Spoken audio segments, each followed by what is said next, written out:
Well my dear students, ಈ ಒಂದು ವಿಡಿಯೋದಲ್ಲಿ ಪ್ರಥಮ DLED ವಿದ್ಯಾರ್ಥಿಗಳಿಗೆ ಕಲಿಕೆಯನ್ನು ಅನುಕೂಲಿಸುವುದು ಪ್ರಥಮ ಭಾಷೆ ಕನ್ನಡ ಈ ವಿಷಯದ ಬಗ್ಗೆ ಟೋಟಲ್ ಆಗಿ 20 the most important multiple choice ಕ್ವಶನ್ಗಳನ್ನು ನಿಮ್ಮ ಜೊತೆ ಚರ್ಚೆ ಮಾಡ್ತಾ ಇದ್ದೀನಿ. ಯಾಕೆ ಮಲ್ಟಿಪಲ್ ಚಾಯ್ಸ್ ಕ್ವಶನ್ಗಳು ಬಹಳ ಇಂಪಾರ್ಟೆಂಟ್ ಆಗುತ್ತೆ ಅಂತ ಹೇಳಿದ್ರೆ, ನಿಮಗೆಲ್ಲ ಗೊತ್ತಿದೆ, ಇದು 10 ಅಂಕಗಳಿಗೆ ಇದು ಎಕ್ಸಾಮಿನೇಷನ್ಸಲ್ಲಿ ಕೇಳಲಾಗುತ್ತೆ. ಟೋಟಲ್ ಆಗಿ 60 ಮಾರ್ಕ್ಸ್ಗೆ ನೀವು 30 ಮಾರ್ಕ್ಸನ್ನು ತೊಗೋಬೇಕಾಗತ್ತೆ ಪಾಸ್ ಆಗೋದಕ್ಕೆ. ಸೊ ಇಲ್ಲಿ ಮಲ್ಟಿಪಲ್ ಚಾಯ್ಸ್ ಕ್ವಶನ್ಗಳು ಬಹಳನೇ ನಿಮಗೆ ಉಪಯೋಗ ಆಗುತ್ತೆ. ಸೊ ಅದಕ್ಕೋಸ್ಕರ ನಾಟ್ ಓನ್ಲಿ ನಿಮ್ಮ DLED ಎಕ್ಸಾಮಿನೇಷನ್ಗೆ, ಇದು ಟೆಟ್ ಮತ್ತು CET ಎಕ್ಸಾಮಿನೇಷನ್ಗಳಲ್ಲೂ ಕೂಡ ಏನಾಗುತ್ತೆ, ಭಾಳ ಉಪಯೋಗ ಆಗುತ್ತೆ. ಅದಕ್ಕೆ ನೀವು ಈ ಒಂದು MCQಗಳನ್ನು ಹೇಗೆ ಸಾಲ್ವ್ ಮಾಡಬೇಕು, ಅದನ್ನು ಹೇಗೆ ಆ ಒಂದು ಕ್ವಶನ್ ಆಗಲಿ ಆಪ್ಷನ್ಸ್ ಆಗಲಿ ಅರ್ಥ ಮಾಡ್ಕೋಬೇಕು ಅಂತಕ್ಕಂಥದ್ದು ನಾನು ನಿಮ್ಮ ಜೊತೆ ಡಿಸ್ಕಸ್ ಮಾಡ್ತಾಯಿದ್ದೀನಿ. ಸೊ ಇಲ್ಲಿ ಇದನ್ನು ನೀವು ಭಾಳ ಗಂಭೀರವಾಗಿ ಕೊನೆವರೆಗೂ ನೋಡಿದಾಗ ಖಂಡಿತ ನಿಮಗೆ DLED ಮತ್ತು ಟೆಟ್ ಮತ್ತು CET ಎಕ್ಸಾಮಿನೇಷನ್ಗಳಲ್ಲಿ ತುಂಬಾ ಲಾಭ ಆಗುತ್ತೆ. ವಿತೌಟ್ ವೇಸ್ಟಿಂಗ್ ಟೈಮ್ ನಾವು ಮೊದಲನೇ ಪ್ರಶ್ನೆಗೆ ಹೋಗ್ಬಿಡೋಣ. ನಾನು ಹೇಳ್ದಂಗೆ 20 ಪ್ರಶ್ನೆಗಳನ್ನು ಇಲ್ಲಿ ನಾನು ನಿಮ್ಮ ಜೊತೆ ಚರ್ಚೆ ಮಾಡ್ತಾಯಿದ್ದೀನಿ. ಗ್ರಾಂಥಿಕ ಭಾಷಾ ಕಲಿಕೆಗೆ ಸುಲಭವಾಗಿ ಲಭ್ಯವಿರುವ ದೊಡ್ಡ ಸಂಪತ್ತು. ನೋಡಿ, ಗ್ರಾಂಥಿಕ ಅಂತ ಹೇಳಿದ್ರೆ ಪುಸ್ತಕ ಅಂತ ಅರ್ಥ ಮಾಡ್ಕೋಬೇಕು ನೀವು. ಮೊದಲ ಪ್ರಶ್ನೆನ ಡಿಸ್ಕಸ್ ಮಾಡ್ತಾಯಿದ್ದೀನಿ ನಾನು. ಗ್ರಾಂಥಿಕ ಭಾಷಾ ಕಲಿಕೆಗೆ ಸುಲಭವಾಗಿ ಲಭ್ಯವಿರುವ ದೊಡ್ಡ ಸಂಪತ್ತು ಯಾವುದು ಅಂತಕ್ಕಂಥದ್ದು ಇಲ್ಲಿ ಪ್ರಶ್ನೆ. ಗ್ರಾಂಥಿಕ ಭಾಷೆ ಸಂಸ್ಕೃತಿಗೆ ಒಳಪಡಲ್ಲ, ಸಮುದಾಯಕ್ಕೂ ಒಳಪಡಲ್ಲ, ಮನೆಗೂ ಒಳಪಡಲ್ಲ. ಈ ಸಾಹಿತ್ಯ ಏನಿದೆ, ಸಾಹಿತ್ಯ ಪುಸ್ತಕದಲ್ಲೇ ನಾವು ಓದಬೇಕಾಗತ್ತೆ. ಅನೇಕ ಕಥೆಗಳನ್ನು, ಕಾದಂಬರಿಗಳನ್ನು, ಕವನಗಳನ್ನು ಸಾಹಿತ್ಯ ಒಳಗೊಂಡಿರುತ್ತೆ. ಸಾಹಿತ್ಯ ಒಂದು ಗ್ರಾಂಥಿಕ ಭಾಷೆ ಆಗಿದೆ. ಅದಕ್ಕೋಸ್ಕರ ಗ್ರಾಂಥಿಕ ಭಾಷಾ ಕಲಿಕೆಗೆ ಸುಲಭವಾಗಿ ಲಭ್ಯವಿರತಕ್ಕಂಥ ದೊಡ್ಡ ಸಂಪತ್ತು ಯಾವುದು ಅಂತ ಹೇಳಿದ್ರೆ ನಿಮಗೆ ಸಾಹಿತ್ಯ ಅಂತ ನೀವು ಅರ್ಥ ಮಾಡಿಕೊಳ್ಳೇಬೇಕಾಗತ್ತೆ. ನೀವು ಸಾಹಿತ್ಯವನ್ನು ಇಲ್ಲಿ ಆಪ್ಷನ್ ಬಿಯನ್ನು ನೀವು ಚೂಸ್ ಮಾಡಿದಾಗ ನಿಮಗೆ 1 ಅಂಕ ಲಭ್ಯ ಆಗುತ್ತೆ. ಗ್ರಾಂಥಿಕ ಭಾಷೆ ಅಂದರೆ ಪುಸ್ತಕದಲ್ಲಿರ್ತಕ್ಕಂಥ ಭಾಷೆ ಅಂತ ನಾವು ಅಂದ್ಕೋಬೇಕಾಗತ್ತೆ. ಸಿಂಪಲ್ಲಾಗಿ ಇಲ್ಲಿ ನಿಮಗೆ 1 ಅಂಕ ಲಭ್ಯ ಆಗುತ್ತೆ. ನೆಕ್ಸ್ಟ್ ಕ್ವಶನ್ಗೆ ನಾವೇನು ಮಾಡೋಣ, ಮೂವ್ ಆಗೋಣ. Question number 2. ಏನು ಪ್ರಶ್ನೆಗಳನ್ನು ನಾನು ಇಲ್ಲಿ ಮಾಡಿದ್ದೀನಿ ಅಥವಾ ನಿಮ್ಮ ಜೊತೆ ಚರ್ಚೆ ಮಾಡ್ತಾಯಿದ್ದೀನಿ, ಇದೆಲ್ಲ ಈಗಾಗಲೇ ಎಕ್ಸಾಮಿನೇಷನ್ಗೆ ಬಂದಿರತಕ್ಕಂಥದ್ದು. ಮುಂದೆ ನಿಮ್ಮ ಎಕ್ಸಾಮಿನೇಷನ್ಲೂ ಕೇಳ್ತಕ್ಕಂಥ ಒಂದು ಚಾನ್ಸಸ್ ಇದೆ. ಅದಕ್ಕೆ ಎಲ್ಲ ಪ್ರಶ್ನೆಗಳನ್ನು ನೀವು ಗಂಭೀರವಾಗಿ ನೋಡಬೇಕಾಗುತ್ತೆ. ಕಲ್ಪನಾಶೀಲತೆಯನ್ನು ಬೆಳೆಸುವುದರೊಂದಿಗೆ ಶ್ರೀಮಂತವಾದ ಭಾಷೆಯ ಕಲಿಕೆಯನ್ನು ಅನುಕೂಲಿಸುವ ಸಾಹಿತ್ಯ ಪ್ರಕಾರ. ಕ್ವಶನ್ ನಂಬರ್ 2 ನೋಡಿ, ಕಲ್ಪನಾಶೀಲತೆ ಅಂತ ಇದೆ. ಅದನ್ನು ಬೆಳೆಸುವುದರೊಂದಿಗೆ ಶ್ರೀಮಂತವಾದಂತಹ ಭಾಷೆಯ ಕಲಿಕೆಯನ್ನು ಅನುಕೂಲಿಸುವ ಸಾಹಿತ್ಯ ಪ್ರಕಾರ. ಕಲ್ಪನಾಶೀಲತೆ ಅಂದರೆ ಇಮ್ಯಾಜಿನೇಷನನ್ನು ಬೆಳೆಸ್ತಕ್ಕಂಥದ್ದು. ಇಲ್ಲಿ ಗಾದೆ ಮಾತು ಇಮ್ಯಾಜಿನೇಷನ್ಸ್ ಆಗಲ್ಲ, ಒಗಟುಗಳು ಇಮ್ಯಾಜಿನೇಷನ್ ಆಗಲ್ಲ, ನುಡಿಮುತ್ತುಗಳು ಅದು ಕೂಡ ಆಗಲ್ಲ. ಈ ಕಥೆಗಳೇನಿದೆ, ಸ್ಟೋರೀಸ್ ಏನಿದೆ, ಅದು ನಮ್ಮ ಕಲ್ಪನಾಶೀಲತೆಯನ್ನು ಬೆಳೆಸುತ್ತೆ. ಕಥೆಗಳನ್ನು ನಾವು ಕಲ್ಪನೆಯಿಂದ ನಾವೇನು ಮಾಡ್ತೀವಿ, ಅದನ್ನು ರಚಿಸ್ತೀವಿ. ಇದರಿಂದ ಏನಾಗುತ್ತೆ ಅಂದರೆ ಕಲ್ಪನಾಶೀಲತೆ ಏನಾಗುತ್ತೆ, ಬೆಳೆಯುತ್ತೆ. ಭಾಷೆನೂ ಕೂಡ ಏನಾಗುತ್ತೆ, ಶ್ರೀಮಂತವಾಗುತ್ತೆ. ಇದು ಒಂದು ಸಾಹಿತ್ಯದ ಪ್ರಕಾರ. ಕಥೆಗಳು, ಸ್ಟೋರಿಗಳು ಏನು ಇದೆ, ಇದು ಒಂದು ಸಾಹಿತ್ಯ ಕೂಡ ಹೌದು. ಅದಕ್ಕೆ ನಾವು ಡಿ ಆಪ್ಷನ್ ಕಥೆಗಳು ಅಂತ ಹೇಳ್ಬಿಟ್ಟು ನಾವು ಇಲ್ಲಿ ಚೂಸ್ ಮಾಡಬೇಕಾಗತ್ತೆ. ಮಾಡಿದಾಗ ನಿಮಗೆ ಇಲ್ಲೂ ಕೂಡ 1 ಅಂಕ ಲಭ್ಯ ಆಗುತ್ತೆ. ಕ್ವಶನ್ 3ಗೆ ಹೋಗೋಣ ನಾವು. ಕ್ವಶನ್ 3ನಲ್ಲಿ ಮಗುವಿಗೆ ಮನೆ ಭಾಷೆಯಿಂದ ಶಾಲಾ ಭಾಷೆಗೆ ಬದಲಾಯಿಸಿಕೊಳ್ಳಲು ಅನುಕೂಲ ಮಾಡುವ ನಿಯೋಗ ಅಂತ ಇದೆ. ಮನೆಯಲ್ಲಿ ಒಂಥರ ಭಾಷೆ ಇರುತ್ತೆ, ಮತ್ತು ಶಾಲಾ ಭಾಷೆಗೆ ಬದಲಾಯಿಸಿಕೊಳ್ಳಲು ಅನುಕೂಲ ಆಗ್ತಕ್ಕಂಥ ಒಂದು ನಿಯೋಗ ಅಂತ ಹೇಳಿದ್ರೆ ಇಂಗ್ಲೀಷಲ್ಲಿ ನಾವು ಏಜೆನ್ಸಿ ಅಂತ ಹೇಳ್ತೀವಿ. ಆ ಏಜೆನ್ಸಿ ಯಾವುದು ಅಂತ ಹೇಳಿದ್ರೆ ಮನೆ ಅಂತೂ ಆಗದೇ ಇಲ್ಲ, ಸಮಾಜ ಆಗಲ್ಲ. ಇಲ್ಲಿ ಶಾಲೆ ಅಥವಾ ಸಮುದಾಯ ನಾವು ಎರಡರಲ್ಲಿ ಒಂದನ್ನು ನಾವು ಚೂಸ್ ಮಾಡಬೇಕಾಗತ್ತೆ. ಯಾವುದು ತುಂಬನೇ ಸೂಕ್ತ ಅಂತಕ್ಕಂಥದ್ದು ನೋಡಬೇಕಾಗತ್ತೆ. ಯಾವಾಗ ನಮಗೆ ಕನ್ಫ್ಯೂಷನ್ ಆಗುತ್ತೆ 4 ಆಪ್ಷನಲ್ಲಿ 2 ತಪ್ಪು ಆಪ್ಷನ್ಗಳನ್ನು ಹುಡುಕಬೇಕು. ಮನೆ ತಪ್ಪು ಆಪ್ಷನ್ ಇದೆ, ಸಮಾಜ ತಪ್ಪು ಆಪ್ಷನ್ ಇದೆ, ಹುಡುಕಿದ್ವಿ. ಇಲ್ಲಿ ಸಮುದಾಯ ಒಂದು ಏಜೆನ್ಸಿ ಆಗೋದಕ್ಕೆ ಸ್ವಲ್ಪ ಕಷ್ಟ ಆಗುತ್ತೆ. ಅದಕ್ಕೆ ಶಾಲೆ ಅಂತಕ್ಕಂಥದ್ದು ಒಂದು ಏಜೆನ್ಸಿ ನಿಯೋಗ ಅಂತ ಹೇಳ್ಬೋದು. ಮಗುವಿಗೆ ಮನೆ ಭಾಷೆ, ಮನೆಯಲ್ಲಿ ಮಗು ಏನು ಮಾಡುತ್ತೆ, ಫಾರ್ ಎಕ್ಸಾಂಪಲ್ ಹಾಲನ್ನು ಪಾಲು ಅಂತ ಹೇಳುವುದನ್ನು ಕಲ್ತ್ಕೊಂಡಿರುತ್ತೆ ಅಂತ ಇಟ್ಕೊಳ್ಳೋಣ. ಹಾಲನ್ನು ಅದು ಪಾಲು ಅಂತ ಹೇಳುತ್ತೆ. ಶಾಲೆಗೆ ಹೋದ್ಮೇಲೆ ಏನು ಮಾಡುತ್ತೆ, ಅದು ಪಾಲು ಅಲ್ಲ, ಅದು ಹಾಲು ಅಂತ ತಿಳ್ಕೊಳ್ಳೋದಕ್ಕೆ ಚಾನ್ಸಸ್ ಆಗುತ್ತೆ. ಯಾಕೆಂದರೆ ಶಾಲೆಯಲ್ಲಿ ಪಾಲು ಅಂತ ಹೇಳಲ್ಲ, ಹಾಲು ಅಂತಕ್ಕಂಥದ್ದು ಹೇಳುತ್ತೆ. ಆ ಮಗು ಗೊತ್ತಾಗುತ್ತೆ, ನಾನು ಹೇಳುವಂತಹ ಪಾಲು ತಪ್ಪು, ನಾನು ಹಾಲು ಅಂತ ಹೇಳಬೇಕು ಅಂತಕ್ಕಂಥದ್ದು ಗೊತ್ತಾಗುತ್ತೆ. ಅದು ಎಲ್ಲಿ ಗೊತ್ತಾಗುತ್ತೆ ಅಂತ ಹೇಳಿದ್ರೆ ಶಾಲೆಯಲ್ಲೇ ಗೊತ್ತಾಗ್ತಕ್ಕಂಥದ್ದು. ಸೊ ಹೀಗೆ ಮನೆ ಭಾಷೆಯಿಂದ ಶಾಲಾ ಭಾಷೆಗೆ ಬದಲಾಯಿಸಿಕೊಳ್ಳಲು ಅನುಕೂಲ ಮಾಡ್ತಕ್ಕಂಥ ನಿಯೋಗ ಯಾವುದು ಅಂತ ಹೇಳಿದ್ರೆ ಶಾಲೆ ಅಂತ ನಾವು ಅರ್ಥ ಮಾಡ್ಕೋಬೇಕಾಗುತ್ತೆ. ಕ್ವಶನ್ ನಂಬರ್ 4 ನೋಡೋಣ ನಾವು. ಮನೆ ಭಾಷೆಯಲ್ಲಿಯೇ ಮಗು ಅಂತ ಇದೆ, ಅದಕ್ಕೆ ಸಂಬಂಧಪಟ್ಟಂಥ ಒಂದು ಸ್ಟೇಟ್ಮೆಂಟ್ಸ್ ಇದೆ, ಹೇಳಿಕೆಗಳಿದೆ. ತನ್ನ ಅನುಭವಗಳನ್ನು ಪಡೆಯುತ್ತದೆ ಅಂತಕ್ಕಂಥದ್ದಿದೆ. ಪರಿಸರಕ್ಕೆ ತೆರೆದುಕೊಳ್ಳುತ್ತದೆ ಅನ್ನೋದಿದೆ. ಕಲಿಕೆಯನ್ನು ಕಟ್ಟಿಕೊಳ್ಳುತ್ತದೆ. ಇದರಲ್ಲಿ ಯಾವುದು ಸವಿ? ABCD ಅಂತ ಇದೆ. 1 ಮತ್ತು 2, 2, 3, 1 ಮತ್ತು 3, ಮೇಲಿನ ಎಲ್ಲವೂ ಅಂತ ಇದೆ. ಸೊ ಇಲ್ಲಿ ಮನೆ ಭಾಷೆಯಲ್ಲಿಯೇ ಮಗು ತನ್ನ ಅನುಭವಗಳನ್ನು ಪಡೆಯುತ್ತೆ, ಸವಿ ಇದೆ. ಮನೆ ಭಾಷೆಯಲ್ಲಿಯೇ ಪರಿಸರಕ್ಕೂ ತೆರೆದುಕೊಳ್ಳುತ್ತದೆ, ಅದು ಸವಿ ಇದೆ. ಮನೆ ಭಾಷೆಯಲ್ಲೇ ಕಲಿಕೆಯನ್ನೂ ಕೂಡ ಅದು ಕಟ್ಟಿಕೊಳ್ಳುತ್ತದೆ. ಹಾಗಾಗಿ ಮೇಲಿನ ಎಲ್ಲವೂ ಸ್ಟೇಟ್ಮೆಂಟ್ ಏನಿದೆ, ಹೇಳಿಕೆಗಳೇನಿದೆ, ಸವಿ ಇದೆ. ಅದಕ್ಕೆ ಆಪ್ಷನ್ D ಅನ್ನು ನಾವೇನು ಮಾಡಬೇಕಾಗತ್ತೆ, ಚೂಸ್ ಮಾಡಬೇಕಾಗತ್ತೆ. ಮಾಡಿದಾಗ ನಿಮಗೆ 1 ಅಂಕ ಎಲ್ಲೂ ಕೂಡ ಲಭ್ಯ ಆಗುತ್ತೆ. ಕ್ವಶನ್ ನಂಬರ್ 5 ಹೋಗೋಣ ನಾವು.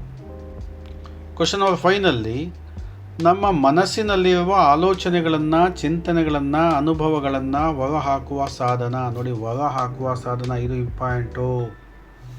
ನಮ್ಮ ಮನಸ್ಸಿನಲ್ಲಿ ಆಲೋಚನೆಗಳಿದೆ, ಚಿಂತನೆಗಳಿದೆ, ಅನುಭವಗಳಿದೆ. ಆಲೋಚನೆ, ಚಿಂತನೆಗಳಿದೆ, ಅನುಭವಗಳಿದೆ. ಅದನ್ನು ಹೊರಹಾಕುವ ಸಾಧನ ಯಾವುದು ಅಂತಕ್ಕಂಥದ್ದಿದೆ. ಇಲ್ಲೂ ಕೂಡ 4 ಸ್ಟೇಟ್ಮೆಂಟ್ಸ್ ಇದೆ. ಓದುವುದರ ಮೂಲಕ, ಮಾತಿನ ಮೂಲಕ, ಆಲಿಸುವುದರ ಮೂಲಕ, ಬರಹದ ಮೂಲಕ ಅಂತ ಇದೆ.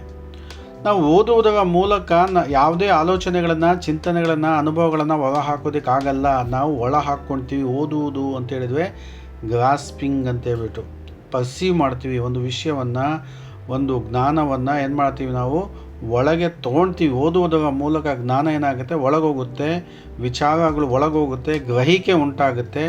ಹೊರ ಹಾಕುವ ಸಾಧನ ಅಲ್ಲ, ಅದು ತಪ್ಪಾಗುತ್ತೆ. ಮಾತಿನ ಮೂಲಕ, ಹೌದು, ನಾವು ಮಾತಿನ ಮೂಲಕ ನಮ್ಮ ಆಲೋಚನೆಗಳನ್ನು, ಚಿಂತನೆಗಳನ್ನು, ಅನುಭವಗಳನ್ನು ಹೊರ ಹಾಕುವ ಸಾಧನ ಆಗುತ್ತೆ. ನಾವು ಮಾತಾಡೋದ್ರಿಂದ ನಮ್ಮ ಆಲೋಚನೆಗಳನ್ನು ಔಟ್ಸೈಡ್ ಹೇಳ್ಬೋದು, ಚಿಂತನೆಗಳನ್ನು ಔಟ್ಸೈಡ್ ಹೇಳ್ಬೋದು, ಅನುಭವಗಳನ್ನು ಇನ್ನೊಬ್ಬರ ಜೊತೆ ಹಂಚ್ಕೋಬೋದು. ಇಲ್ಲೇನಾಗಿದೆ, ಅನುಭವಗಳ ಮೂಲಕ ಆಲೋಚನೆ, ಚಿಂತನೆಗಳನ್ನು ಹೊರ ಹಾಕುವ ಸಾಧನ ಯಾವುದು ಅಂತ ಹೇಳಿದ್ರೆ ಮಾತಿನ ಮೂಲಕ. ಇದು ಸವಿ ಇದೆ, ಸೆಕೆಂಡ್ ಒಂದು ಕರೆಕ್ಟ್ ಅಂತ ಹೇಳ್ಬೋದು. ಆಲಿಸುವುದರ ಮೂಲಕ, ಆಲಿಸುವುದು ಅಂದರೆ ಲಿಸನಿಂಗ್ ಮಾಡ್ತಕ್ಕಂಥದ್ದು. ಲಿಸನಿಂಗ್ ಮಾಡೋದು ಕೂಡ ಗ್ರಹಿಕೆ ಆಗುತ್ತೆ. ನಾವು ಇನ್ನೊಬ್ಬರ ಮಾತನ್ನು ಕೇಳಿದಾಗ ಆ ಮಾತುಗಳನ್ನು, ಆಲೋಚನೆಗಳನ್ನು, ಚಿಂತನೆಗಳನ್ನು ನಾವು ಔಟ್ಸೈಡ್ ಹಾಕಲ್ಲ, ಒಳಗೆ ತೊಗೊಳ್ತೀವಿ, ಗ್ರಹಿಕೆ ಮಾಡ್ತೀವಿ. ಇದು ಆಲಿಸುವುದರ ಮೂಲಕ ತಪ್ಪಾಗುತ್ತೆ. ಬರಹದ ಮೂಲಕ, ರೈಟಿಂಗ್, ನಾವು ನಮ್ಮ ಚಿಂತನೆಗಳನ್ನು, ಆಲೋಚನೆಗಳನ್ನು, ಅನುಭವಗಳನ್ನು ಬರಹದ ಮೂಲಕ ನಾವೇನು ಮಾಡ್ಬೋದು, ಹೊರ ಹಾಕಬಹುದು. ಇದು ಕೂಡ ಕರೆಕ್ಟ್ ಇದೆ. ಅಂದರೆ ಸೆಕೆಂಡು ಮತ್ತು 4th ಏನಿದೆ ಕರೆಕ್ಟ್ ಇದೆ. ಆಪ್ಷನ್ D ಅನ್ನು ನಾವು ತೊಗೋಬೇಕಾಗತ್ತೆ. ಇಲ್ಲಿ ಸೆಕೆಂಡು ಮತ್ತು 4th ಆಪ್ಷನ್ ಸವಿ ಅಂತ ಇದೆ. ನಾವು ಸೆಕೆಂಡ್ ಮತ್ತು 4th ಅಂತ ತೊಗೋಬೇಕಾಗುತ್ತೆ. ಯಾಕೆಂದರೆ ಇಲ್ಲಿ LSRW ಬಗ್ಗೆ ಇದೆ. ಈ LSRWನಲ್ಲಿ L ಮತ್ತು R ಏನಿದೆ, ಇದು ಗ್ರಹಿಸುವುದು ಆಗುತ್ತೆ. ನಾವು ಲಿಸ್ನಿಂಗಿಂದ ಮತ್ತು ರೀಡಿಂಗಿಂದ ಏನಾಗುತ್ತೆ, ಗ್ರಹಿಕೆ ಆಗುತ್ತೆ. ಮತ್ತು ಸ್ಪೀಕಿಂಗ್, ರೈಟಿಂಗಿಂದ ಮಾತಾಡಬೇಕು ಮತ್ತು ಬರವಣಿಗೆ ಮಾಡಬೇಕು. ಇದನ್ನು ಏನಾಗುತ್ತೆ, ಎಕ್ಸ್ಪ್ರೆಸ್ ಆಗುತ್ತೆ. ಎಕ್ಸ್ಪ್ರೆಸ್ ಅಂತೇಳಿ ವ್ಯಕ್ತಪಡಿಸು, ಎಕ್ಸ್ಪ್ರೆಷನ್ ಆಗುತ್ತೆ. ಅದಕ್ಕೋಸ್ಕರ ನಾವು ನಮ್ಮ ಮನಸ್ಸಿನಲ್ಲಿರುವ ಆಲೋಚನೆಗಳನ್ನು, ಚಿಂತನೆಗಳನ್ನು, ಅನುಭವಗಳನ್ನು ಹೊರಹಾಕುವ ಸಾಧನ ಯಾವುದು ಅಂತ ಹೇಳಿದ್ರೆ ಮಾತಿನ ಮೂಲಕ, ಸ್ಪೀಕಿಂಗ್ ಮೂಲಕ ಆಗ್ಬೋದು, ರೈಟಿಂಗ್ ಮೂಲಕ ಆಗ್ಬೋದು ಅಂತಕ್ಕಂಥದ್ದು. ಇದಕ್ಕೆ ನಿಮಗೆ 1 ಅಂಕ ಲಭ್ಯ ಆಗುತ್ತೆ. ಕ್ವಶನ್ ನಂಬರ್ 6 ನೋಡಿ. ಒಂದು ದೊಡ್ಡದಾದ ವಾಕ್ಯವನ್ನು ಒಮ್ಮೆ ಮಾತ್ರ ಓದಿ ಅದನ್ನು ಬರೆಯಲು ಕೊಡುವ ಚಟುವಟಿಕೆ. ಒಂದು ದೊಡ್ಡ ವಾಕ್ಯ ಇದೆ, ಒಂದು ಸತಿ ಓದ್ತೀವಿ, ಆಮೇಲೆ ಬರೆಯೋಕ್ಕೆ ಹೇಳ್ತೀವಿ. ಇದನ್ನು ಯಾವ ಚಟುವಟಿಕೆ? ಪದಬಂಧ ಚಟುವಟಿಕೆ ಅಲ್ಲ. ಪದಬಂಧ ಅಂದರೆ ಪದಗಳು ಬರುತ್ತೆ. ಕಾಪಿ ಬರೆಯುವುದು ಅಲ್ಲ, ಪದ್ಯ ಸಾರಾಂಶನೂ ಕೂಡ ಅಲ್ಲ. ಇಲ್ಲಿ ಉಕ್ತ ಲೇಖನ ಅಂತಕ್ಕಂಥ, ಉಕ್ತ ಲೇಖನ ಅಂದರೆ ಡಿಕ್ಟೇಷನ್ ಅಂತ ಹೇಳ್ತೀವಿ ಇಂಗ್ಲೀಷಲ್ಲಿ. ಡಿಕ್ಟೇಷನ್ ಕೊಡೋದು, ಒಂದು ವಾಕ್ಯವನ್ನು ಒಂದು ಸತಿ ಹೇಳಿ ಅದನ್ನು ಬರೆಯೋದಕ್ಕೆ ಕೊಡುವಂಥ ಚಟುವಟಿಕೆಯನ್ನು ಡಿಕ್ಟೇಷನ್ ಅಂತೀವಿ.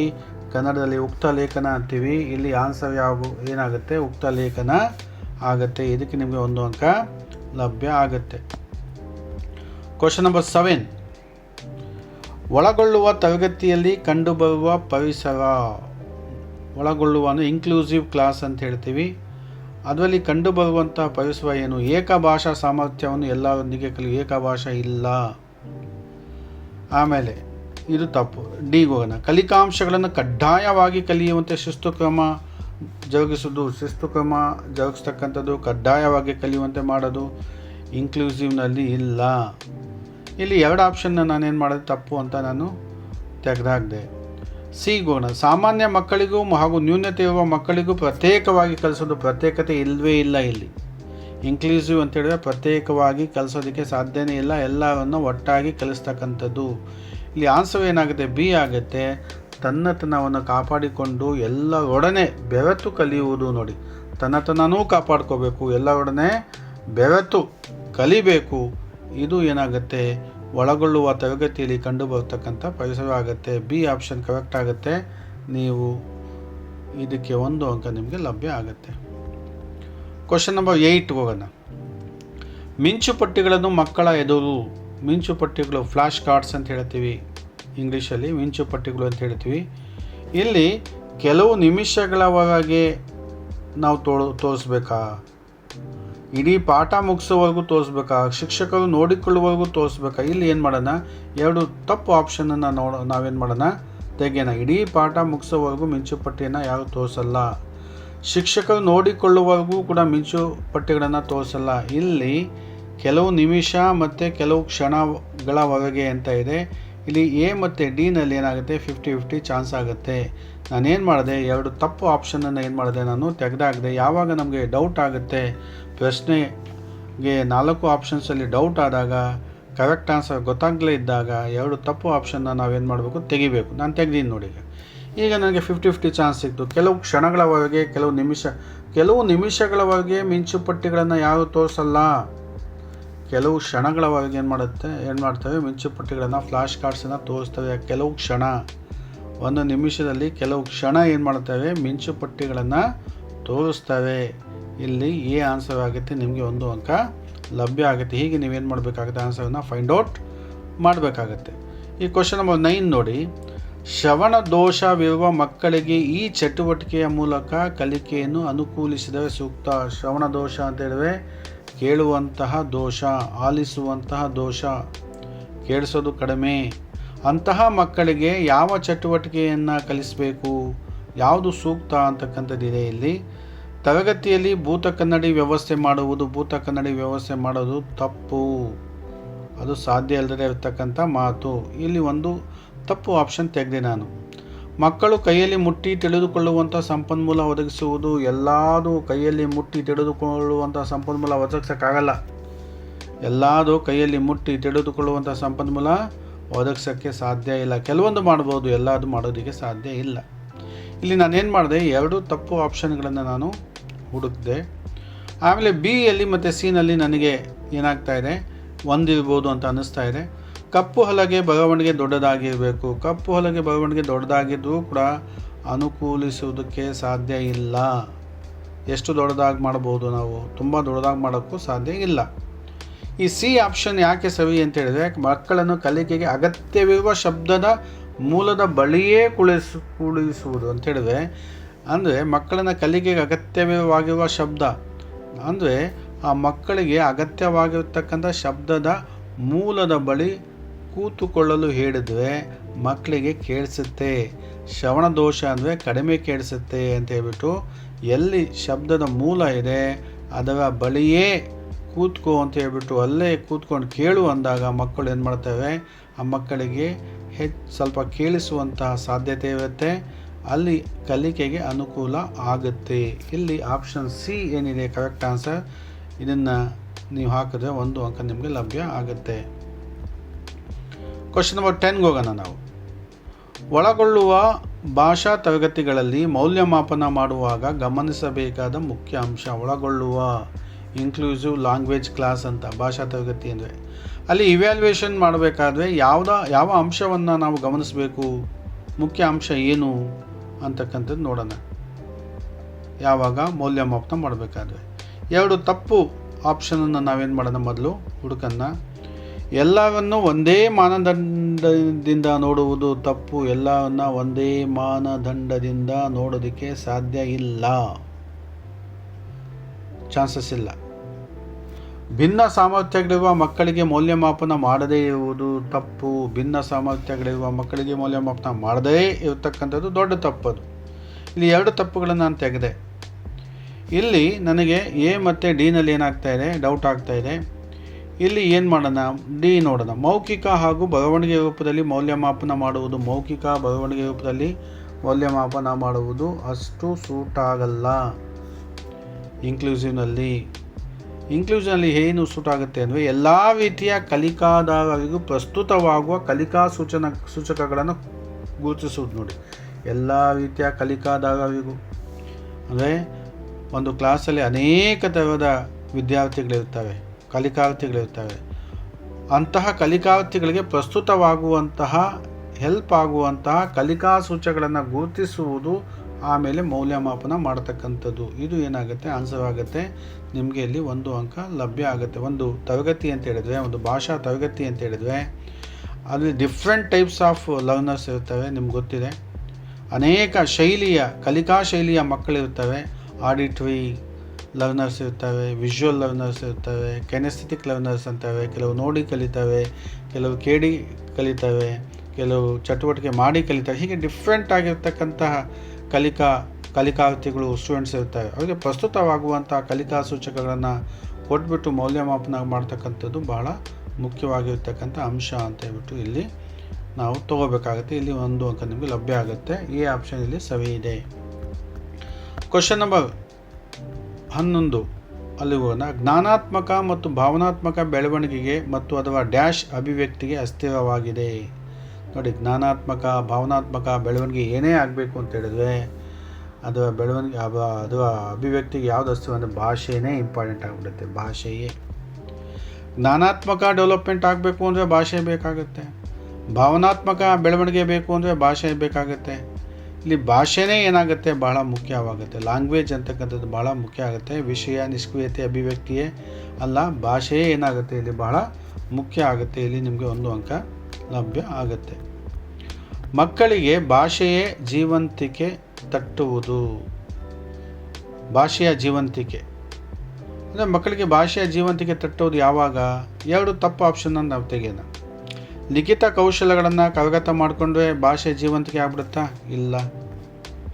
ಮೌಖಿಕ ಕೌಶಲ್ಯಗಳ ಪರಿಣಿತಿ ಪಡೆದಾಗ ಕೇವಲ ಲಿಖಿತ ಮಾಡಿದಾಗಲೂ ಆಗಲ್ಲ, ಕೇವಲ ಮೌಖಿಕ ಮಾಡಿದಾಗಲೂ ಆಗಲ್ಲ. 2 ತಪ್ಪು ಆಪ್ಷನನ್ನು ನಾವೇನು ಮಾಡಿದ್ವಿ, ತೆಗೆದುಬಿಟ್ವಿ. ಈಗ ಎ ಮತ್ತು ಬಿನಲ್ಲಿ ನೋಡೋಣ. ಒಂದೊಂದು ಭಾಷಾ ಕೌಶಲ್ಯವನ್ನು ಅಭ್ಯಾಸ ಮಾಡುವುದರಿಂದ ಒಂದೊಂದೇ ಭಾಷಾ ಕೌಶಲ್ಯವನ್ನು ಅಭ್ಯಾಸ ಮಾಡೋದ್ರಿಂದ ಇಡೀ ಭಾಷೆ ಜೀವಂತಿಕೆ ಆಗುತ್ತಾ, ಕಲಿಯಂಗಾಗತ್ತಾ? ಆಗಲ್ಲ. ಎಲ್ಲ ಭಾಷಾ ಕೌಶಲ್ಯಗಳನ್ನು ಸಮಗ್ರವಾಗಿ ಅನುಭವಿಸಬೇಕು. ನೋಡಿ, ಇದು ಕರೆಕ್ಟ್ ಆನ್ಸರ್.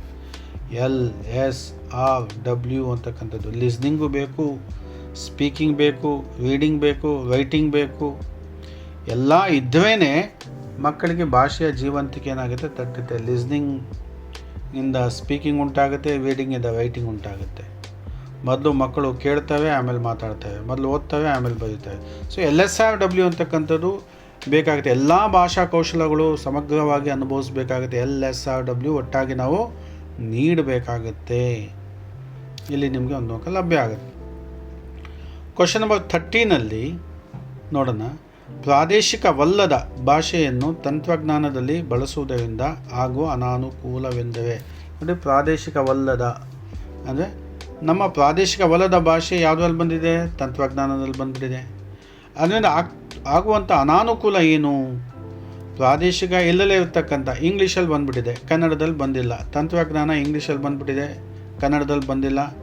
ಅದರಿಂದ ಆಗುವಂತಹ ಅನಾನುಕೂಲ ಏನು ಅಂತೇಳಿದ್ರೆ 2 ತಪ್ಪು ಆಪ್ಷನ್ನ ನಾವು ಏನು ಮಾಡೋಣ, ತೆಗೆಯೋಣ. ತಂತ್ರಜ್ಞಾನದ ಬಳಕೆಗೆ ಕೇವಲ ಭಾಷೆಯೇ ಮಾನದಂಡವಲ್ಲ, ಇದು ಸಂಬಂಧನೇ ಇಲ್ಲ, ತಪ್ಪಿದು. ಇಲ್ಲಿ ಅನಾನುಕೂಲ ಅಂತ ಕೇಳಿದ್ದಾವೆ. ಭಾಷೆ ಗೊತ್ತಿರುವವರಿಗೆ ಹೆಚ್ಚಿನ ಅವಕಾಶಗಳ ಲಭ್ಯತೆ, ಇದು ಅನಾನುಕೂಲ ಅಲ್ವೇ ಅಲ್ಲ. ಅನಾನುಕೂಲ ಯಾವುದು ಅಂತ ಇದೆ, ಹೆಚ್ಚಿನ ಅವಕಾಶ ಅಂತ ಇದೆ ಇಲ್ಲಿ, ಇದು ಅನಾನುಕೂಲ ಅಲ್ಲ. ಅಂದರೆ ಡಿ ಮತ್ತು ಸಿ ಏನಾಯಿತು, ತಪ್ಪಾಯಿತು. 2 ತಪ್ಪು ಆಪ್ಷನ್ನ ಹುಡುಕಿದ್ವಿ ನಾವು. ಆಮೇಲೆ ನೋಡಿ, ಎಲ್ಲರಿಗೂ ಅವಕಾಶ ದೊರೆಯಲು ಸಾಧ್ಯವಾಗುತ್ತೆ. ಎಲ್ಲರಿಗೂ ಅವಕಾಶ ದೊರೆಯುತ್ತಾ? ಖಂಡಿತ ಆಗಲ್ಲ. ಪ್ರಾದೇಶಿಕವಲ್ಲದ ಭಾಷೆ ತಂತ್ರಜ್ಞಾನದಲ್ಲಿ ಕಂಪ್ಯೂಟ್ರಲ್ಲಿ ಕನ್ನಡ ಬಿಟ್ಟು ಇಂಗ್ಲೀಷನ್ನು ಹಾಕಿದಾಗ ಕನ್ನಡ ಓದುವವ್ರಿಗೆ ಏನಾಗುತ್ತೆ? ಅವಕಾಶ ಸಿಗಲ್ಲ. ಇದು ತಪ್ಪಾಗುತ್ತೆ. ನೋಡಿ, ಬಿ ಏನಿದೆ, ಬಹುತೇಕವನ್ನು ಅವಕಾಶ ವಂಚಿತವನ್ನಾಗಿ ಮಾಡಿದಂತಾಗುತ್ತದೆ, ಇದು ಸರಿ. ಈ ಕನ್ನಡ ಓದೋರಿಗೆ ಏನಾಗುತ್ತೆ, ಕಂಪ್ಯೂಟ್ರಲ್ಲಿ ಕನ್ನಡ ಇಲ್ಲ, ಇಂಗ್ಲೀಷೇ ಇದೆ, ಪ್ರಾದೇಶಿಕವಲ್ಲದ ಭಾಷೆ ಇದೆ ಅಂತ ಹೇಳಿದ್ರೆ ಬಹುತೇಕವು ಏನಾಗ್ತವೆ, ಅವಕಾಶ ವಂಚಿತವನ್ನಾಗಿ ಮಾಡಿದಂಗೆ ಆಗುತ್ತೆ. ಇದು ಅನಾನುಕೂಲ ಆಗುತ್ತೆ. ಹೀಗೆ ನೀವು ಆಪ್ಷನ್ ಹುಡುಕಿದಾಗ ನಿಮಗೆ ಇಲ್ಲಿ 1 ಅಂಕ ಲಭ್ಯ ಆಗುತ್ತೆ. ಆಪ್ಷನ್ ಬಿ ಅನ್ನು ನೀವು ತಗೋಬೇಕಾಗುತ್ತೆ. ಕ್ವಶನ್ ನಂಬರ್ 14 ಹೋಗೋಣ ನಾವು. ಶಾಲೆಗೆ ದಾಖಲಾಗುವ ಮೊದಲೇ ಈ ಕೆಳಗಿನದನ್ನು ಮಗು ಕಲಿತಿರುತ್ತದೆ. ಇನ್ನು ಶಾಲೆಗೆ ದಾಖಲೆ ಆಗಿಲ್ಲ ಮಗು ಏನನ್ನು ಕಲ್ತ್ಕೊಂಡು ಬಂದಿರುತ್ತೆ, ಮನೆಯಲ್ಲೇ ಕಲ್ತಿರುತ್ತೆ, ಏನನ್ನು ಕಲ್ತಿರುತ್ತೆ ಅಂತಕ್ಕಂಥದ್ದು. 2 ತಪ್ಪು ಆಪ್ಷನ್ ನಾವು ಹುಡುಕೋಣ.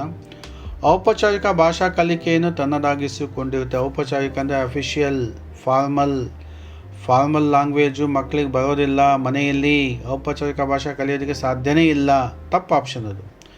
4 ಕೌಶಲಗಳ ಪರಿಣಿತಿ ಪಡೆದಿರುವುದು. 4 ಕೌಶಲಗಳು ಬಂದಿರುತ್ತೆ. LSRW ಗೊತ್ತೇ ಇಲ್ಲ ಮಗುಗೆ. ಶಾಲೆಗೆ ಹೋಗೋಕ್ಕಿಂತ ಮುಂಚೆನೇ LSRW ಇರುತ್ತಾ? ಇಲ್ಲ. 4 ಕೌಶಲಗಳ ಪರಿಣಿತಿ ಪಡೆದಿರುವುದು ತಪ್ಪು. ಇಲ್ಲಿ ನಾವು ಎ ಮತ್ತು ಬಿನಲ್ಲಿ ನಾವು ಏನು ಮಾಡೋಣ, ಚರ್ಚೆ ಮಾಡೋಣ. ಯಾವುದು ಅಂತಕ್ಕಂಥದ್ದು, ಲಿಖಿತ ಕೌಶಲಗಳನ್ನು ಸಮರ್ಪಕವಾಗಿ ಬಳಸೋ ಲಿಖಿತ ಕೌಶಲಗಳು ಇಲ್ಲವೇ ಇಲ್ಲ ಮಕ್ಕಳಲ್ಲಿ. ಮಗು ಶಾಲೆಗೆ ಹೋಗೋಕ್ಕಿಂತ ಮುಂಚೆ ಲಿಖಿತ ಕೌಶಲಗಳೇಲಿರುತ್ತೆ? ಇಲ್ಲ. ಇಲ್ಲಿ ಬಿ ಆಪ್ಷನ್ ಏನಾಗುತ್ತೆ, ಸರಿಯಾಗುತ್ತೆ. ಯಾಕೆಂದರೆ ತನ್ನ ವಿಚಾರಗಳನ್ನು ಇತರರಿಗೆ ಅರ್ಥವಾಗುವ ಸಂಕೇತಗಳಿಗೆ ಬದಲಾಯಿಸಿಕೊಳ್ಳುತ್ತೆ. ತನ್ನ ವಿಚಾರಗಳನ್ನು ಇನ್ನೊಬ್ಬರಿಗೆ ಅರ್ಥ ಆಗೋ ಹಾಗೆ ಮಗು ಹೇಳುತ್ತೆ. ನೀರು ಬೇಕು ಕೇಳುತ್ತೆ, ಹಾಲು ಬೇಕು ಕೇಳುತ್ತೆ, ಊಟ ಬೇಕು ಕೇಳುತ್ತೆ, ನನಗೆ ಆಟ ಆಡಬೇಕು, ವಸ್ತು ಕೊಡಿ, ಆಟದ ಸಾಮಾನು ಕೊಡಿ, ಅದು ಕೇಳುತ್ತೆ. ಅಂದರೆ ಸಾಂಕೇತಿಕವಾಗಿ ಏನು ಮಾಡುತ್ತೆ, ಅದು ಕೇಳುತ್ತೆ. ತನ್ನ ವಿಚಾರಗಳನ್ನು ಇತರರಿಗೆ ಅರ್ಥವಾಗುವ ಸಂಕೇತಗಳಿಗೆ ಬದಲಾಯಿಸಿಕೊಳ್ಳುತ್ತೆ. ಹೇಗೋ ತನಗೆ ಅರ್ಥ ಆಗೋ ಹಾಗೆ, ಇನ್ನೊಬ್ಬರಿಗೆ ಅರ್ಥ ಮಾಡಿಸೋ ಹಾಗೆ ಮಗು ಏನು ಮಾಡುತ್ತೆ, ಶಾಲೆಗೆ ದಾಖಲಾಗೋಕ್ಕಿಂತ ಮುಂಚೆನೇ ಇದೆಲ್ಲ ಕಲ್ತಿರುತ್ತೆ. ಯಾವುದು, ತನ್ನ ವಿಚಾರಗಳನ್ನು ಇತರರಿಗೆ ಅರ್ಥವಾಗುವ ಸಂಕೇತಗಳಿಗೆ ಬದಲಾಯಿಸಿಕೊಳ್ಳುವುದನ್ನು ಅದು ಕಲ್ತಿರುತ್ತೆ. ಇಲ್ಲಿ ಆಪ್ಷನ್ ಬಿ ಕರೆಕ್ಟ್ ಇದೆ. ಇಲ್ಲಿ ನಿಮಗೆ 1 ಅಂಕ ಲಭ್ಯ ಆಗುತ್ತೆ. ಕ್ವಶನ್ ನಂಬರ್ 15 ಹೋಗೋಣ. ಮಕ್ಕಳಿಗೆ ಶಾಲೆಗೆ ಬಂದ ಆರಂಭಿಕ ವರ್ಷಗಳಲ್ಲಿ ಶಿಕ್ಷಕರು ತರಗತಿಯಲ್ಲಿ ಹೆಚ್ಚು ಅವಕಾಶ ಕೊಡಬೇಕಾಗಿರೋದು ಯಾವುದಕ್ಕೆ ಕೊಡಬೇಕು? ಮಕ್ಕಳು ಶಾಲೆಗೆ ಬಂದಿದ್ದಾವೆ, ಆರಂಭಿಕ ವರ್ಷ, ಅದು ತರಗತಿಗೆ ಬಂದುಬಿಟ್ಟಿದ್ದಾವೆ. ಈಗ ಯಾವುದಕ್ಕೆ ಹೆಚ್ಚು ಅವಕಾಶವನ್ನು ನಾವು ಕೊಡಬೇಕು ಆ್ಯಸ್ ಎ ಟೀಚರ್ ಅಂತ ಹೇಳಿದರೆ, ಇಲ್ಲಿ 1 2 3 4 ಅಂತ ಇದೆ, ಪದಗಳಿದೆ. ಯಾವುದಕ್ಕೆ ಕೊಡಬೇಕು ಅಂತಕ್ಕಂಥದ್ದು. ಅನುಕರಣೆ ಅಂತ ಇದೆ, ಅಭ್ಯಾಸ ಅಂತ ಇದೆ, ಶಿಸ್ತಿನ ಪರಿಪಾಠಕ್ಕೆ ಅಂತ ಇದೆ, ಕಂಠಪಾಠ ಇಲ್ಲವೇ ಇಲ್ಲ, ಶಿಸ್ತಿನ ಪರಿಪಾಠ ಇಲ್ಲವೇ ಇಲ್ಲ. ಅದಕ್ಕೆ ಹೆಚ್ಚು ನಾವು ಅವಕಾಶನ ಕೊಡಬಾರ್ದು. ಯಾಕೆ ಅಂತ ಹೇಳಿದರೆ ಮಗು ಆಗ ತಾನೇ ಆರಂಭಿಕ ವರ್ಷಗಳಲ್ಲಿ ತರಗತಿಗೆ ಬಂದಾಗ ಅನುಕರಣೆಗೆ ಅದಕ್ಕೆ ಹೆಚ್ಚಿನ ಒಂದು ಅವಕಾಶ ಕೊಡಬೇಕು. ಅನುಕರಣೆ ಮಾಡಬೇಕು, ಇನ್ನೊಬ್ಬರನ್ನು ಅನುಕರಣೆ ಮಾಡ್ತಕ್ಕಂಥದ್ದು, ಒಳ್ಳೆಯ ನಡತೆಯನ್ನು ಕಲಿತಕ್ಕಂಥದ್ದು. ಅದಕ್ಕೆ ಅನುಕರಣೆ ಅಂದರೆ ಇಮಿಟೇಷನ್ ಅಂತ ಹೇಳ್ತೀವಿ, ಇಂಗ್ಲೀಷಲ್ಲಿ ಏನಂತೀವಿ, ಇಮಿಟೇಷನ್. ಮಕ್ಕಳು ಅನೇಕ ವಿಷಯಗಳನ್ನು ಅನುಕರಣೆ ಮಾಡಿ ಕಲಿತವೆ, ಇಮಿಟೇಟ್ ಮಾಡಿ ಕಲಿತವೆ. ಅದಕ್ಕೆ ನಾವೇನು ಮಾಡಬೇಕು, ಅನುಕೂಲ ಕೊಡಬೇಕಾಗತ್ತೆ. ಮತ್ತು ಅಭ್ಯಾಸ ಮಾಡಿಸ್ಬೇಕಾಗತ್ತೆ ಮಕ್ಕಳಿಗೆ. ಅಭ್ಯಾಸವನ್ನು, ಎಕ್ಸಸೈಸನ್ನು, ಪ್ರಾಕ್ಟೀಸನ್ನು ಏನು ಮಾಡಬೇಕಾಗತ್ತೆ, ನಾವು ಹೆಚ್ಚು ನೀಡಬೇಕಾಗತ್ತೆ. ಅದಕ್ಕೆ ಇಲ್ಲಿ ಆಪ್ಷನ್ 1 ಮತ್ತು 2 ಏನಾಗುತ್ತೆ, ಸರಿ ಆಗುತ್ತೆ. ಆಪ್ಷನ್ 1 ಮತ್ತು 2 ಏನಲ್ಲಿದೆ, ಈ ಆಪ್ಷನ್ನ ನೀವು ಸೆಲೆಕ್ಟ್ ಮಾಡ್ಕೊಂಡಾಗ ಇಲ್ಲಿ ನಿಮಗೆ 1 ಅಂಕ ಲಭ್ಯ ಆಗುತ್ತೆ ಅಂತಕ್ಕಂಥದ್ದು. ಕ್ವಶನ್ ನಂಬರ್ 16ನಲ್ಲಿ ತರಗತಿಯಲ್ಲಿ ಭಾಷಾ ಕಲಿಕೆಗೆ ಪ್ರೇರಣಾದಾಯಕ ಅನುಭವವೆಂದವೇ ಅಂತ ಇದೆ. ತರಗತಿಯಲ್ಲಿ ಭಾಷಾ ಕಲಿಕೆ ಆಗಬೇಕು, ಅದಕ್ಕೆ ಮೋಟಿವೇಶನ್ ಸಿಗಬೇಕು. ಭಾಷಾ ಕಲಿಕೆಗೆ ಮೋಟಿವೇಶನ್ ಸಿಗುವಂತಹ ಒಂದು ಅನುಭವ ಯಾವುದು ಅಂತೇಳಿದ್ರೆ 2 ತಪ್ಪು ಆಪ್ಷನ್ನ ನಾವು ತೆಗೆದುಬಿಡೋಣ. ತುಂಟತನ ಸಾಧ್ಯನೇ ಇಲ್ಲ, ನಿರಾಸಕ್ತಿ ಮೊದಲೇ ಆಗಲ್ಲ, ಈ ಚಿಂತನಶೀಲತೆ ನಿಷ್ಕ್ರಿಯತೆ ಆಗೋದಿಲ್ಲ. ಇಲ್ಲಿ ಯಾವುದಾಗುತ್ತೆ? ಚಿಂತನಾಶೀಲತೆ, ರಿಫ್ಲೆಕ್ಸಿವ್ ಆ್ಯಕ್ಷನ್ಸ್ ಅಂತ ಹೇಳ್ತೀವಿ. ಇಲ್ಲಿ ಚಿಂತನಾಶೀಲತೆ ಇದ್ದಾಗ ಅದು ಭಾಷಾ ಕಲಿಕೆಗೆ ಮೋಟಿವೇಶನ್ ಆಗುತ್ತೆ. ಇಲ್ಲಿ ಚಿಂತನಾಶೀಲತೆ ಅಂತಕ್ಕಂಥದ್ದು ಭಾಳ ಇಂಪಾರ್ಟೆಂಟ್ ಆಗುತ್ತೆ. ಇದಕ್ಕೆ ನಿಮಗೆ 1 ಅಂಕ ಇಲ್ಲಿ ಲಭ್ಯ ಆಗುತ್ತೆ. 2 ತಪ್ಪು ಆಪ್ಷನ್ ನಾವು ಹುಡುಕಿದಾಗ ಏನಾಗುತ್ತೆ? ಕರೆಕ್ಟ್ ಆಗಿರ್ತಕ್ಕಂಥ ಆಪ್ಷನ್ನ ನಮಗೆ ಸಿಕ್ಬಿಡುತ್ತೆ. ಕ್ವಶ್ಚನ್ ನಂಬರ್ 17 ನೋಡಿ. ಲಿಖಿತ ರೂಪದಲ್ಲಿರುವ ಮೌಖಿಕ ಭಾಷೆ ನೋಡಿ. ಲಿಖಿತ ರೂಪದಲ್ಲಿರುವ ಮೌಖಿಕ ಭಾಷೆ, ಲಿಖಿತವಾಗಿದೆ ಮೌಖಿಕ ಭಾಷೆ, ಅದು ಪ್ರತಿನಿಧಿಸುವ ಅರ್ಥವನ್ನು ತಿಳಿದುಕೊಳ್ಳುವುದೇ ಅಂತ. ಲಿಖಿತ ರೂಪ ಇದೆ, ಮೌಖಿಕ ಅನ್ನೋದಿದೆ. ಇಲ್ಲಿ 2 ತಪ್ಪು ಆಪ್ಷನ್ ತೆಗೆಯೋಣ. ಆಲಿಸುವುದು ಲಿಖಿತ ಮೌಖಿಕ, ಆಲಿಸುವುದಕ್ಕೆ ಸಂಬಂಧನೇ ಇಲ್ಲ. ಆಮೇಲೆ ಬರೆಯುವುದು ಆಗಲ್ಲ. ಲಿಖಿತ ರೂಪದಲ್ಲಿರುವ ಮೌಖಿಕ ಭಾಷೆ ಅಂತ ಇದೆ ಇಲ್ಲಿ, ಅದಕ್ಕೋಸ್ಕರ ಅದು ಆಗಲ್ಲ. ಇಲ್ಲಿ ಮಾತನಾಡುವುದು ಓದುವುದು 2ರಲ್ಲಿ 1 ಬರುವ ಚಾನ್ಸಸ್ ಇದೆ. ಈ ಮಾತನಾಡುವುದು ಮೌಖಿಕ ಭಾಷೆ, ಮೌಖಿಕವಾಗಿ ಆಗಲ್ಲ. ಲಿಖಿತ ರೂಪದಲ್ಲಿ ಇದ್ದಾಗ ಅದನ್ನು ಓದಿದಾಗ ಅದು ಮಾತಾಡ್ದಂಗೆ ಆಗಲ್ಲ, ಏನಾಗುತ್ತೆ? ಅದು ಓದುವುದು ಆಗುತ್ತೆ. ಹೀಗೆ ಮಾಡಿದಾಗ ನಿಮಗೆ ಇಲ್ಲಿ 1 ಅಂಕ ಲಭ್ಯ ಆಗುತ್ತೆ. ಓದುವುದು ಆಗುತ್ತೆ. ಲಿಖಿತ ರೂಪದಲ್ಲಿ ಇರ್ತಕ್ಕಂಥ ಯಾವುದೇ ಒಂದು ಅಂಶವನ್ನು ಮೌಖಿಕವಾಗಿ ನಾವು ಹೇಳಿದಾಗ, ಮೌಖಿಕ ಭಾಷೆ ಪ್ರತಿನಿಧಿಸುವ ಅರ್ಥ ಅಂದಾಗ ಅದನ್ನು ಓದುವುದು ಅಂತ ನಾವು ಅರ್ಥ ಮಾಡ್ಕೋಬೇಕಾಗತ್ತೆ. ಇಲ್ಲಿ ನಿಮಗೆ 1 ಅಂಕ ಲಭ್ಯ ಆಗುತ್ತೆ. Question number 18. ಶಾಲೆಯಲ್ಲಿ ಮಕ್ಕಳಿಗೆ ಧಕ್ಕೆಯಾಗದಂತೆ ಡ್ಯಾಶ್ ಅವಕಾಶ ಒದಗಿಸುವುದು ಅವಶ್ಯಕವಾಗಿದೆ.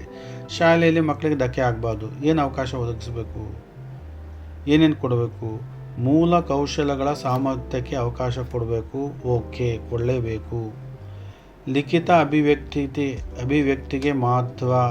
ಲಿಖಿತ ಅಭಿವ್ಯಕ್ತಿಗೆ ಮಹತ್ವ ಕೊಡಬೇಕಾ? ತಪ್ಪು, ಅದಕ್ಕೆ ಮಹತ್ವ ಕೊಡೋಂಗಿಲ್ಲ. ಮೌಖಿಕ ಅಭಿವ್ಯಕ್ತಿಗೆ ನಾವು ಏನು ಕೊಡಬೇಕು? ಅವಕಾಶ ಕೊಡಬೇಕು. ಲಿಖಿತ ಪರೀಕ್ಷೆಯಲ್ಲಿ ಹೆಚ್ಚಿನ ಅಂಕಗಳಿಗೆ ತಪ್ಪಾಗುತ್ತೆ. ಸೊ ಇಲ್ಲಿ 1 ಮತ್ತು 3 ಏನಾಗುತ್ತೆ? ಕರೆಕ್ಟ್ ಆಗುತ್ತೆ. ಆನ್ಸರ್ ಎಲ್ಲಿದೆ? ಇಲ್ಲಿ 1, 3, C ಈ ಆಪ್ಷನ್ ಸೆಲೆಕ್ಟ್ ಮಾಡಿಕೊಂಡಾಗ ನಿಮಗೆ 1 ಅಂಕ ಇಲ್ಲಿ ಲಭ್ಯ ಆಗುತ್ತೆ ಅಂತಕ್ಕಂಥದ್ದು. ಕ್ವಶ್ಚನ್ ನಂಬರ್ 19 ನೋಡಿ. ತರಗತಿಯ ಆಚರಣೆ ಮತ್ತು ಯೋಜನೆಗಳಲ್ಲಿ ಒಳಗೊಳ್ಳುವಿಕೆ ಸಾಧ್ಯವಾಗುತ್ತದೆ. ಡ್ಯಾಶ್ಗೆ ತೆಗೆದುಕೊಂಡಿದ್ದುವೆ ಮಹತ್ವ ಅಂತಾರೆ. ಡ್ಯಾಶ್ಗೆ ತೆಗೆದುಕೊಂಡಿದ್ದವೆ ಮಹತ್ವ ಅಂತಾರೆ. ತರಗತಿಯ ಆಚರಣೆ ಯೋಜನೆಗಳು ಒಳಗೊಳ್ಳುವಿಕೆ ಸಾಧ್ಯ ಆಗುತ್ತೆ, ಆದರೆ ಅದರಲ್ಲಿ ಏನಿರಬೇಕು? ಯಾವುದಕ್ಕೆ ತೆಗೆದುಕೊಂಡಿರಬೇಕು ಅಂದಾಗ ನಿಯಮಿತತೆ ಆನ್ಸರ್ ಆಗಲ್ಲ, ಲಿಮಿಟೇಷನ್ ಆಗುತ್ತೆ. ಕಠಿಣತೆ ಆಗದೇ ಇಲ್ಲ, ಡಿಫಿಕಲ್ಟಿ ಆಗುತ್ತೆ. ಇಲ್ಲಿ ನಮ್ಯತೆ ಅನಮ್ಯತೆ ಅಂತ ಇದೆ. ನಮ್ಯತೆ ಅಂದರೆ ಇಂಗ್ಲೀಷಲ್ಲಿ ನಾವೇನಂತೀವಿ? ಫ್ಲೆಕ್ಸಿಬಲ್ ಅಂತ ಹೇಳ್ತೀವಿ. ಫ್ಲೆಕ್ಸಿಬಿಲಿಟಿ ಅಥವಾ ಫ್ಲೆಕ್ಸಿಬಲ್ ಅಂತ ಹೇಳ್ತೀವಿ. ಅನಮ್ಯತೆ ಅಂದರೆ ವಿಜಿಡ್ ಅಂದರೆ ಫ್ಲೆಕ್ಸಿಬಲ್ ಅಲ್ಲ ಅಂತ ಹೇಳ್ಬಿಟ್ಟು. ನಮ್ಯತೆ ಅಂತ ಹೇಳಿದ್ರೆ ಸ್ಥಿತಿಸ್ಥಾಪಕತ್ವ ಗುಣ ಹೊಂದಿದೆ, ಫ್ಲೆಕ್ಸಿಬಿಲಿಟಿ ಇದೆ, ಬದಲಾಗೋದಕ್ಕೆ ಚಾನ್ಸಸ್ ಇದೆ. ಫ್ಲೆಕ್ಸಿಬಲ್ ನಮ್ಯತೆ ಅಂತ ಹೇಳಿದ್ರೆ ನಾವು ಅವಶ್ಯಕತೆಗೆ ಅನುಗುಣವಾಗಿ, ಸಂದರ್ಭಗಳಿಗೆ ಅನುಗುಣವಾಗಿ ಆಚರಣೆ ಯೋಜನೆಗಳನ್ನು ಮತ್ತೊಂದು ಚಟುವಟಿಕೆಗಳನ್ನು ಬದಲಾಯಿಸಿಕೊಳ್ಳಲು ಸಾಧ್ಯ ಇದ್ದಾಗ ಮಾತ್ರ ಏನಾಗುತ್ತೆ? ಒಳಗೊಳ್ಳುವಿಕೆ ಸಾಧ್ಯ ಆಗುತ್ತೆ. ಇಲ್ಲಿ ಆನ್ಸರ್ ಏನಾಗುತ್ತೆ? ನಮ್ಯತೆಯೇ ಆಗುತ್ತೆ. ಯಾಕಂದರೆ ಅನಮ್ಯತೆ ಅಂತಕ್ಕಂಥದ್ದು ವಿಜಿಡ್, ಬದಲಾಗಲ್ಲ, ರಿಜಿಡ್ ಇದೆ, ಏನಿದು ಅದನ್ನು ಪಾಲನೆ ಮಾಡಬೇಕು, ಅದು ತಪ್ಪಾಗ್ಬಿಡುತ್ತೆ. ನಮ್ಯತೆ ಅಂದಾಗ ಫ್ಲೆಕ್ಸಿಬಲ್, ಯಾವಾಗ ನಾವು ಫ್ಲೆಕ್ಸಿಬಲ್ ಆಗಿರ್ತೀವಿ, ಚೇಂಜಸ್ಗೆ ಅವಕಾಶ ಇರಬೇಕು, ಬದಲಾವಣೆಗೆ ಅವಕಾಶ ಇದ್ದಾಗ ಮಾತ್ರ ತರಗತಿ ಆಚರಣೆ ಯೋಜನೆಗಳು ಒಳಗೊಳ್ಳುವಿಕೆಗೆ ಏನಾಗುತ್ತೆ? ಸಾಧ್ಯ ಆಗುತ್ತೆ. ಇಲ್ಲಿ ಬದಲಾವಣೆಗೆ ಚಾನ್ಸಸ್ಸೇ ಇಲ್ಲ, ಅವಕಾಶನೇ ಇಲ್ಲ ಅಂತೇಳಿದ್ರೆ ತಪ್ಪಾಗುತ್ತೆ. ಇಲ್ಲಿ ಅನಮ್ಯತೆ ತಪ್ಪು, ಕಠಿಣತೆ ತಪ್ಪು, ನಿಯಮಿತತೆ ತಪ್ಪು, ನಮ್ಯತೆ ಏನಾಗುತ್ತೆ? ಇಲ್ಲಿ ಕರೆಕ್ಟ್ ಆನ್ಸರ್ ಆಗುತ್ತೆ. ನಿಮಗೆ ಇಲ್ಲಿ 1 ಅಂಕ ಲಭ್ಯ ಆಗುತ್ತೆ. 20ನೇದು ನೋಡಿ, ಲಾಸ್ಟ್ ಕ್ವಶನ್ ಇದು ಈ ಒಂದು ವಿಡಿಯೋದು. ಇದು ವಸ್ತು ಆಧಾರಿತ ಸಂಪನ್ಮೂಲವಲ್ಲ. ಇದು ಸುಲಭ ನೋಡಿ. ವಸ್ತು ಆಧಾರಿತ ಸಂಪನ್ಮೂಲ ಅಲ್ಲ ನೋಡಿ. ಮುದ್ರಿತ ವಸ್ತು ಆಧಾರಿತ ಸಂಪನ್ಮೂಲ ಅಲ್ಲ ಅಂತ. ಇದು ವಸ್ತು ಆಧಾರಿತ. ಶ್ರವ್ಯಾತ್ಮಕ ವಸ್ತು ಆಧಾರಿತ, ದೃಶ್ಯಾತ್ಮಕ ವಸ್ತು ಆಧಾರಿತ. ಶಿಕ್ಷಕರನ್ನು ವಸ್ತು ಆಧಾರಿತ ಅಂತ ಹೇಳೋಕ್ಕಾಗತ್ತಾ? ಶಿಕ್ಷಕರು ವಸ್ತು ಆಧಾರಿತ ಅಲ್ಲ. ಭಾಳ ಸುಲಭವಾಗಿ ನೀವು ಶಿಕ್ಷಕರು ಅಂತ ತಗೋಬೋದು. ಇಲ್ಲಿ ನಿಮಗೆ 1 ಅಂಕ ಲಭ್ಯ ಆಗುತ್ತೆ. ಹೀಗೆ ನಾನು ಏನು ಮಾಡಿದ್ದೀನಿ, 20 ಪ್ರಶ್ನೆಗಳನ್ನು ನಿಮ್ಮ ಮುಂದೆ ಚರ್ಚೆ ಮಾಡಿದ್ದೀನಿ ಈ ಒಂದು ವಿಡಿಯೋದಲ್ಲಿ. ಇದು ನಿಮಗೆ ಟೆಟ್ ಮತ್ತು CET ಎಕ್ಸಾಮಿನೇಷನ್ಗಳಲ್ಲೂ ಏನಾಗುತ್ತೆ ತುಂಬ ಹೆಲ್ಪ್ಫುಲ್ ಆಗುತ್ತೆ. ಅದಕ್ಕೆ ಈ ವಿಡಿಯೋನ ತಪ್ಪದೆ ನೀವು ನೋಡಿ. ನಿಮ್ಮ DLED ಎಕ್ಸಾಮಿನೇಷನ್ಗೆ ಈ 20 ಕ್ವಶನ್ಗಳಲ್ಲಿ ಕೆಲವೊಂದು ಕ್ವಶನ್ಗಳು ಬರ್ತಕ್ಕಂಥ ಚಾನ್ಸಸ್ ಇದೆ, ಕೆಲವೊಂದು ಅಥವಾ ಬಹುತೇಕ ಪ್ರಶ್ನೆಗಳು ಬರುವಂಥ ಚಾನ್ಸಸ್ ಇದೆ. ಯಾಕೆ ಅಂತ ಹೇಳಿದ್ರೆ, ನಾನು ಈಗಾಗಲೇ ಈ ಎಕ್ಸಾಮಿನೇಷನ್ಗೆ ಬಂದಿರತಕ್ಕಂಥ ಪ್ರಶ್ನೆಗಳನ್ನೇ ನಾನು ಏನು ಮಾಡ್ತಾಯಿದ್ದೀನಿ, ವಿಡಿಯೋದಲ್ಲಿ ಡಿಸ್ಕಸ್ ಮಾಡ್ತಾಯಿದ್ದೀನಿ. ಭಾಳ ಮುಖ್ಯವಾಗಿರ್ತಕ್ಕಂಥ ಪ್ರಶ್ನೆಗಳನ್ನು, ಬಹು ಆಯ್ಕೆ ಪ್ರಶ್ನೆಗಳನ್ನು ನಿಮ್ಮ ಜೊತೆ ಚರ್ಚೆ ಮಾಡ್ತಾಯಿದ್ದೀನಿ. ಇದು ನಿಮಗೆ ತುಂಬ ಲಾಭದಾಯಕ ಮತ್ತು ಪ್ರಯೋಜನ ಆಗ್ತಾಯಿದೆ ಅಂತ ಅಂದ್ಕೊಂಡ್ರೆ ನನ್ನ ಈ ಒಂದು ಚಾನಲನ್ನು ಏನು ಮಾಡಿ ಸಬ್ಸ್ಕ್ರೈಬ್ ಮಾಡ್ಕೊಳ್ಳಿ ಮತ್ತು ಲೈಕ್ ಮಾಡಿ, ಮತ್ತು ಬೇರೆ ವಿದ್ಯಾರ್ಥಿಗಳಿಗೂ ಕೂಡ ಈ ಒಂದು ವಿಡಿಯೋನ ಶೇರ್ ಮಾಡಿ. ಎಲ್ಲ ವಿದ್ಯಾರ್ಥಿಗಳಿಗೆ ಸಹಾಯ ಆಗಲಿ ಅಂತ ಹೇಳ್ಬಿಟ್ಟು ನಾನು ಈ ಒಂದು ವಿಡಿಯೋನ ಮಾಡ್ತಾಯಿದ್ದೀನಿ. All the best for your examination ಅಂತ ಹೇಳ್ತಾ, ಮುಂದಿನ ವೀಡಿಯೋಗಳಲ್ಲಿ 2 ಮಾರ್ಕ್ಸ್ ಕ್ವಶನ್ಸು ಮತ್ತು 5 ಮಾರ್ಕ್ಸ್ ಕ್ವಶನ್ಗಳನ್ನು ಕೂಡ ನಾನು ಏನು ಮಾಡ್ತೀನಿ, ನಿಮ್ಮ ಜೊತೆ ಡಿಸ್ಕಸ್ ಮಾಡೋದಕ್ಕೆ ಪ್ರಯತ್ನ ಪಡ್ತೀನಿ ಅಂತ ಹೇಳ್ತಾ ನನ್ನ ವೀಡಿಯೋನ ಇಲ್ಲಿಗೆ ನಾನು ಮುಗಿಸ್ತಾ ಇದ್ದೀನಿ. ಧನ್ಯವಾದಗಳು.